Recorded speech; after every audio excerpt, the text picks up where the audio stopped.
Yeah, absolutely. And like we said, this is not about saying that, you having these more negative thoughts is bad or wrong by any means. Like Omar said, you're having 60,000 thoughts per day. Majority of those are just very automatic thoughts that are not within our control. We're not controlling our thoughts. Where healthy control comes in is the fact that you can choose the thought that comes after the automatic thought. You're going to have probably these negative automatic thoughts. As you work on yourself and you continue to work on rewiring your brain, you'll find that those automatic thoughts become less and less, but you will still forever and always have some automatic negative thoughts. It's not a bad thing. That is your brain protecting you. Yeah. It is a protective mechanism. However, we don't have to stay with that thought. We can acknowledge and be like, oh, interesting, I'm having that thought. What's another way I can think about this? Find another thought. Find essentially a bridge thought for yourself. Choose that thought and hold on to that thought so that it creates a different feeling for yourself. So let's do another example here. This was another one that I had pulled up in the presentation. Again, this was a real world example for me from, when I was going through my hormone healing phase. And so the circumstance in this one, the C, was that I found myself, so kind of a little backstory, this was now a little bit later in my hormone healing journey. I had gained a little bit of weight during that process. I had previously already gained weight pre me even starting to heal my hormones. As my hormones were getting more and more out of whack, I was gaining weight. And then as I was healing my hormones, I did need to gain a little bit more weight through that process of healing. So at this point, I was about 20 pounds or so up from where I wanted to be. Like this was me feeling a little bit more uncomfortable in my body. Factually, I was just 20 pounds up on the scale. So now the circumstance here at this point in time was I tried on a dress for date night that fit tightly. We were getting ready to go out on a date. It was like a Friday night. And I found myself being like, oh, this is the dress I'm going to wear. I went to put it on and I was like, oh, this fits really tight. So that was the circumstance. Factually, that dress fit tightly. Now, where my thought came in here, because again, this was me now filling out the CTFAR. And for this example, I'm pretty sure I did this the next morning. I was reflecting on the previous night of what actually happened. So my thought in that moment was actually, this looks terrible and it makes my thighs look like cottage cheese. That was actually what I wrote down in my journal at this point in time.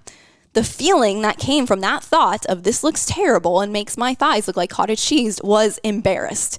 So guess what happened from that feeling, that place of embarrassment? You can imagine probably not any good actions came from that, right? So what actions came from it? I changed into some loose clothes that I did not feel very cute in, but it was just something that I just wanted to kind of put myself in a trash bag. And then I just snippily told Omar, let's go. Let's just go. It's fine. Now that was the action I took from that place. The result that came from that action was obviously Omar picked up on something that was wrong. I was in a bad mood, so it created some disconnection in my relationship. And I ultimately did not enjoy our date night as much as I normally would. And the worst part is, just to give you a little bit of perspective and give the listeners perspective from the guy's perspective of the other person receiving this, now I start to think about it on my end and I'm like, well, what the hell? What did I do wrong? And then I start to go over, the last couple hours that we spent together. I'm like, did I say something wrong? Did I not, take out the trash? Did I not do X, Y, Z? And now you're right. It creates even more disconnection on my end because I don't even know what the heck is going on. And this has nothing to do with me, but little things like that can create such a big barrier between your significant other. It's just crazy. Yeah. I do want to clarify though there, you kind of move very quickly into this. That was my own perception. This kind of led to you creating disconnection. It was not me and my response to you that made that. It was now your thoughts about what I said to you created your feelings. So we're now, again, we ultimately, neither of us were feeling the way we wanted to feel because we both were thinking in a very negative way about each of our own circumstances going on at this point in time. Yeah, you're very great. Yeah. And for the record, you looked great in that dress. So you did not have to be embarrassed. Oh, well, let's, shucks. Oh, shucks. So again, this was again from my journal. I actually was doing this model the next day. So that was actually how things played out. I did not catch it in the moment and do my reframe. But the next morning, what I did was I reflected on it because I was like, I really did not like the way that night played out. And, I think at this point in time, I was like, all right, I'm going to just kind of journal about this.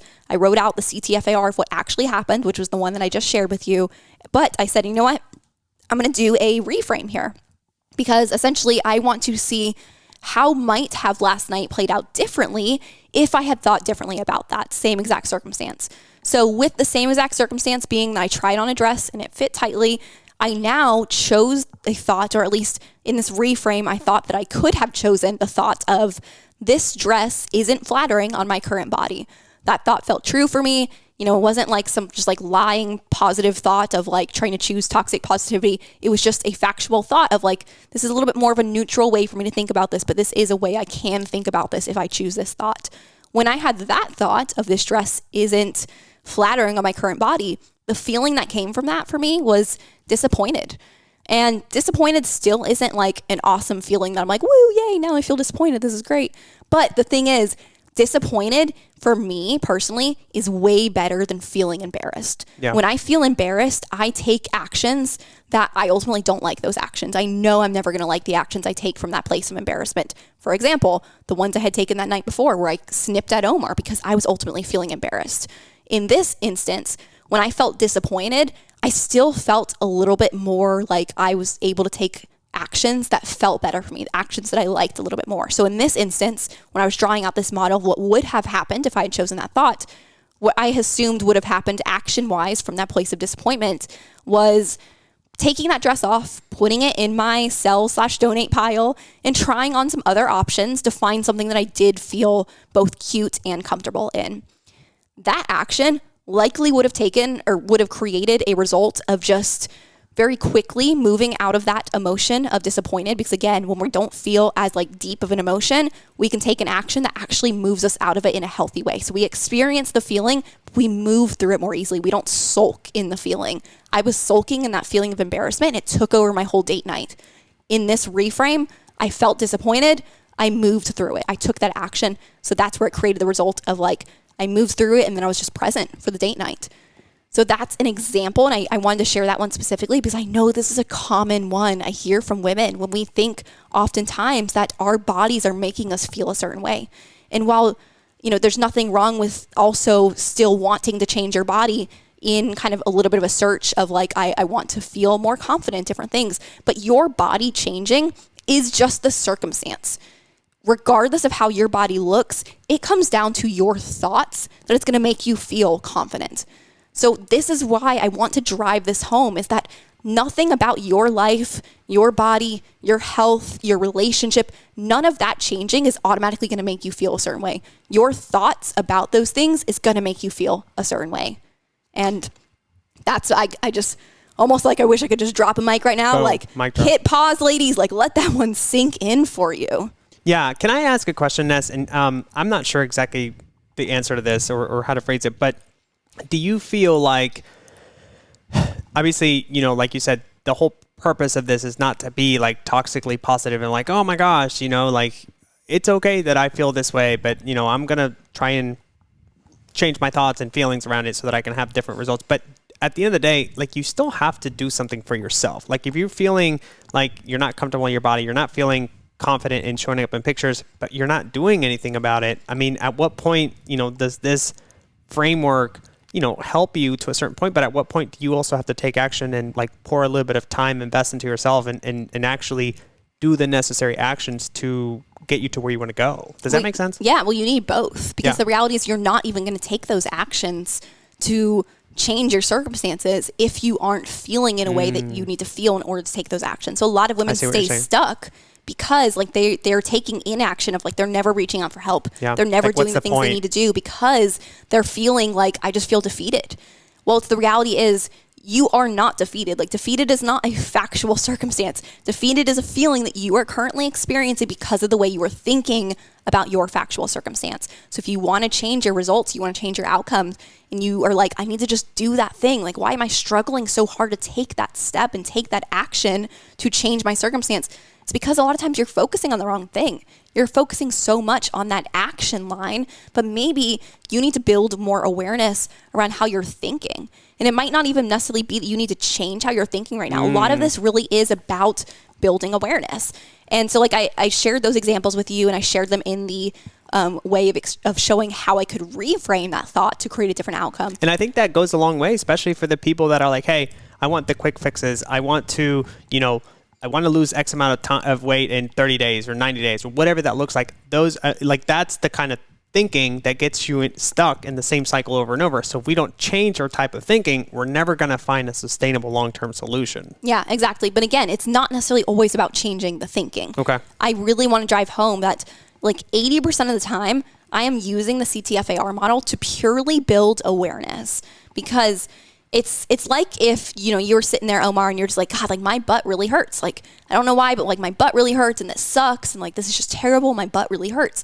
And if I just point to you and say, hey, like there's a thumbtack on that chair. You're sitting on a thumbtack. I don't have to say, hey, Omar, there's a thumbtack on the chair. Get off the thumbtack and then you're going to stop hurting. I just point out the facts of like, you're sitting on a thumbtack, and what are you going to do? You're going to get off the thumbtack. You're not going to be like, oh, cool, I'm just going to keep sitting here and keep complaining about how I feel. When I create awareness for you of, hey, this thing is causing your pain, you will automatically remove the thing that is causing your pain. So through this model, if you are finding yourself just going through life, experiencing life with a lot of pain, we can build awareness around how you are creating that pain for yourself through your own thoughts. And by just building awareness of what those thoughts are and seeing, hey, this thought, like I can see it now, I can see it down on paper on this model, I can see what it is producing through the CTFAR, and I can just be like, oh, I don't want to continue to think that. Or I can just be like, you know what, I don't really want to do that. I don't want to have that action. I don't want to have that outcome. So like I don't have to continue to think that thought. Yeah. You might not have to go through the steps of reframing. We're really just building awareness. Other times there might be a little bit more work that we have to do in these circumstances. And that's where oftentimes within our coaching, we like to, our clients know, we ask a lot of questions through our coaching. We use a lot of a question asking coaching mentality, because we are really helping our clients see for themselves. It's not just about telling them, hey, go think this way. They have to figure it out for themselves. You as a client, you as a person, just anybody, you know yourself, you know what's going on in your head. Only you can answer some of the questions for yourself. We're just guiding you through that. Yeah. And what's the saying? It's like, you want better answers, ask yourself, or ask better questions. Yeah. So if you find yourself repeatedly having a lot of the same thoughts over and over again of like, you keep thinking like, I just feel so overwhelmed. I just feel so overwhelmed. Like I'm so overwhelmed. Like everything is overwhelming. Like why do we keep going back to that thought? So that's where we need to put on our detective hat and actually get a little bit more curious about this and ask like, why am I thinking this? Why? Sorry to interrupt this episode, but I wanted to share something really exciting with my beloved podcast listeners. So if you have been struggling with just feeling like your body will not lose weight no matter what you do, or maybe you've lost weight in the past successfully, but you haven't been able to keep it off because your metabolism just keeps on slowing down. Well, if that sounds familiar, if that sounds like you, then listen up. We are offering a Black Friday coaching special. Between now and Black Friday, which is November 24th, we are opening the door to our metabolic reset method for 10 women who want to reset their metabolism for fat loss so that they can start to lose 10 to 20 pounds without cutting out their favorite sweets or their favorite holiday treats. And if you get in between now and Black Friday, you'll get an extra 4 weeks of coaching for free. 4 weeks of coaching for free. But do not wait on this, you guys, because we offer high-touch one-on-one support. So we do have to actually limit this coaching special to just 10 women. Energy back for the holidays. You really want to feel like yourself again this year without any of those just like BS shakes or supplements or feeling all restricted all through the holidays. Then go to the link in the show notes and fill out the brief application there so that we can make sure it would be a good fit. Why am I choosing to believe this? What is this thought doing for me? Because again, remember, our thoughts are produced by our brain as a way to protect us. Your brain's job is survival. Its job is to protect you. So any thought it is suggesting for you is in some way coming back to try and protect you. So in that instance, maybe you'll find this could be completely untrue for a lot of people, but maybe with that thought of like, I'm feeling overwhelmed, that's your brain trying to protect you of like, ooh, we've been in a similar situation in the past. We felt overwhelmed. Like that was scary. Maybe you found yourself in this instance where you had an even like worse emotion that came later because you found yourself like embarrassed and like other things happened. So your brain is just trying to protect you of like, oh, nope, this is overwhelming. This is overwhelming. Like, let's stay safe. Let's stay in our comfort zone. It keeps producing that thought for you. And that's where we can continue to dig in. We can ask ourselves, well, if I continue to produce this thought, which is producing this feeling, am I going to like the outcomes I'm creating? Like if I keep producing this feeling, why do I want to feel that? You have to get curious. You have to ask yourself a lot of questions. And that's where, again, the point isn't even within that. It's not about just being like, oh, I'm going to get to the root now, I'm going to change it. It's just really about building awareness. The point is not to change all of our negative thoughts to positive thoughts. We are going to experience both positive and negative thoughts within life. It is a natural evolution of life. We are experiencing negative thoughts and positive thoughts all day long, and that is normal. It's not the goal to be 100% positive. Toxic positivity is not, like, it is toxic for a reason. That is not life. You can't experience life 100% positive, or else the positive isn't even positive. That's just your normal, and that becomes a neutral. Now you're experiencing life in neutral, and that's not fun either. Think of it too, because that's exactly where my mind went. And I told Leslie, I was like, well, all right, well, now I'm going to change every single thought, and my life is going to be rainbows and butterflies, right? And she's like, well, what if life isn't meant to be rainbows and butterflies? She's like, don't you think we have to go through the valleys to be able to like really enjoy those peaks and really be able to enjoy the good times? And I'm like, oh, I guess that's what life is. She's like, yeah, like we're not meant to live in this paradise island all the time. Like, sometimes it's going to suck, and it's okay, because that's what life is. And we're just human, you know? Yeah. And that right there, like when you can truly accept and own that reality of like life is meant to be 50-50. It's meant to be 50% positive, 50% negative. When you can take that on, it really is incredibly freeing, because you'll find that a lot of the circumstances that you are creating a lot of really negative feelings around, and why you're living more in that negative side, is because a lot of us are making this mistake in life and believing that life should be better, life should be happier, life should be better than it is right now.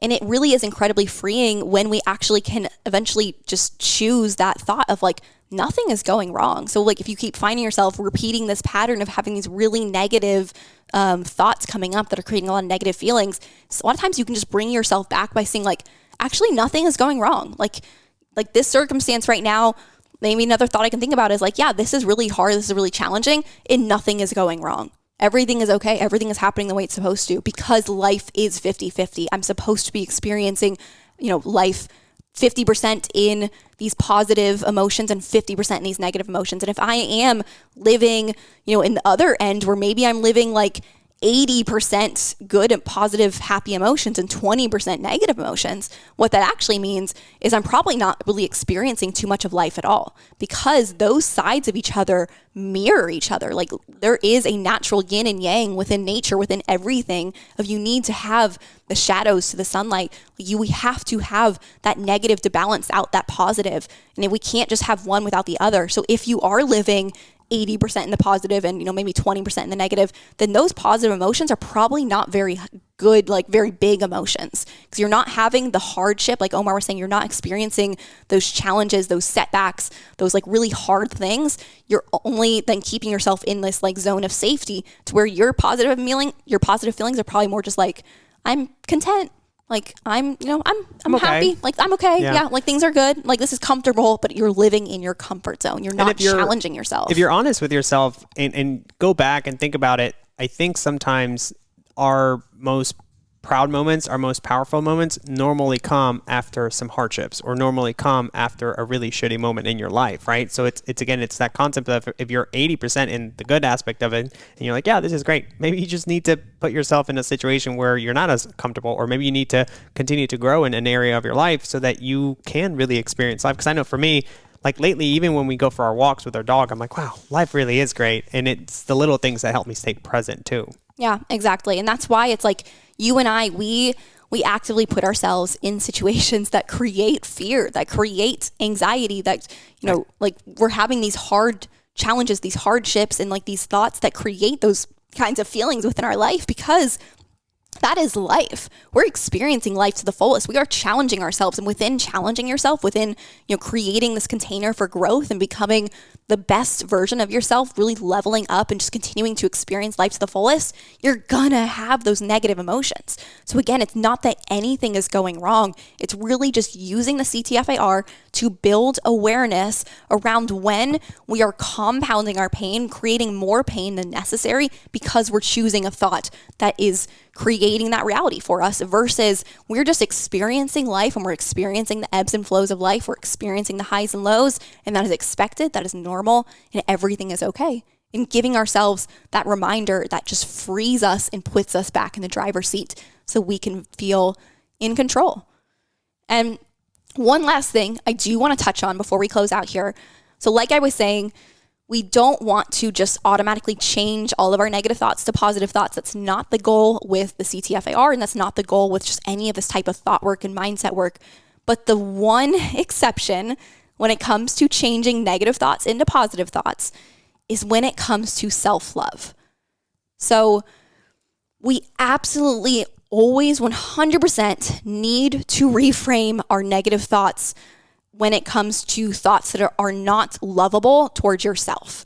And again, this is the one exception to that model. So we always change those thoughts if we are having thoughts that are just straight up unloving towards ourselves. And we have to just take on this like objective third person point of view and ask like, why am I saying that?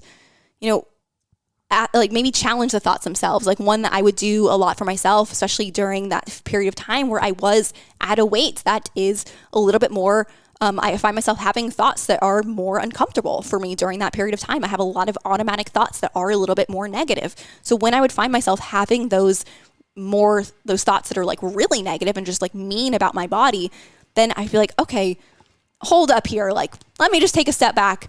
Am I implying here that I am not lovable? Like, am I saying that I only deserve love if I look a certain way or if I do a certain thing? And really, really catching yourself and challenging yourself in that, because the reality is it's so easy for us just to do this subconsciously toward ourselves and never realize how we are now keeping ourselves stuck, because we're never going to take a positive action from a negative thought and a negative feeling. So if you are caught in this negative loop about yourself, about your body, about your life, about like the things that you're living, and you are just super, super just hateful towards yourself, you are never going to take a positive thought to pull yourself out of that place of hate, and you're going to stay stuck there.